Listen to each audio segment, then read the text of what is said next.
दूसरा तत्व जल तत्व होता है। जल तत्व का शरीर में संधिकाल 4 मिनट का होता है। इसके उदय होने पर मन प्रफुल्लित होता है और आनंद तथा शीतल सौम्य भाव का उदय होता है। दया, उपकार, धर्म, करुणा, हास्य, स्मित इसकी देन है। यह अति शीघ्र फल देने वाला तत्व है। इसके संधिकाल में जो कार्य किया जाता है उसका फल शीघ्र मिलता है। इस तत्व में जन्मा व्यक्ति शांत स्वभाव का, सुंदर सफेद कर्ण प्रिय बोल बोलने वाला, नम्र भाषी, दया धर्म युक्त, उपकारी और सबको खुश रखने वाला भाग्यशाली होता है। यह एक अति शुभ तत्व है। तीसरा तत्व अग्नि तत्व होता है। इसका शरीर में संधिकाल 12 मिनट का है। इस तत्व में जन्मा व्यक्ति लाल वर्ण का होता है।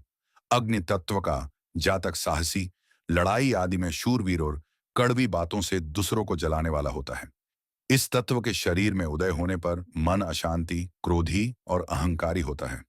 यह तत्व अशुभ भावनाओं को जन्म देता है तथा कर्मों का नाश करने वाला होता है। इस तत्व के संधिकाल में जो काम किए जाते हैं वह एकदम नष्ट हो जाते हैं और फल नहीं देते। अग्नि तत्व में घर छोड़ने पर दुर्घटना निश्चित होती है। इस तत्व में आरंभ किए गए सभी काम नष्ट हो जाते हैं और निश्चित ही हानि होती है। चौथा तत्व वायु तत्व होता है। इसका रंग धूसर होता है। यह तत्व का शरीर में रहने का समय 10 मिनट है। इस तत्व में जन्म लिया व्यक्ति दंगा फसाद मचाने वाला, मिथ्यावादी, विश्वासघाती, कर्कश, चंचल स्वभाव का, अधिक बोलने वाला, दुबला पतला और लंबी काठी का होता है। इस तत्व के मन में उदय होने से मन में खलबली, अशांति, अस्थिरता और उचाटन होने लगते हैं। इसके संधिकाल में किए गए काम सिद्ध नहीं होते।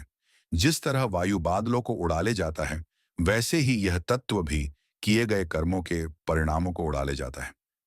पांचवा तत्व आकाश तत्व है। यह तत्व प्रभु उपासना के लिए उपयुक्त है। अन्य तत्व की तरह आकाश तत्व का संधिकाल पता करना दुर्लभ है। इस ज्ञान से मनुष्य की पहचान और उसमें होने वाली गतिविधियों का ठीक ठीक अनुमान लगाकर उसका स्वहित में उपयोग किया जा सकता है। यदि इस गुहा ज्ञान का प्रयोग व्यक्ति रोजमर्रा के जीवन में करे तो वह खुद को होने वाले फायदे जरूर पहचान सकता है और अपना हित खुद ही कर सकता है। ऐसे ही इंटरेस्टिंग वीडियोस आगे देखने के लिए चैनल को सब्सक्राइब करें।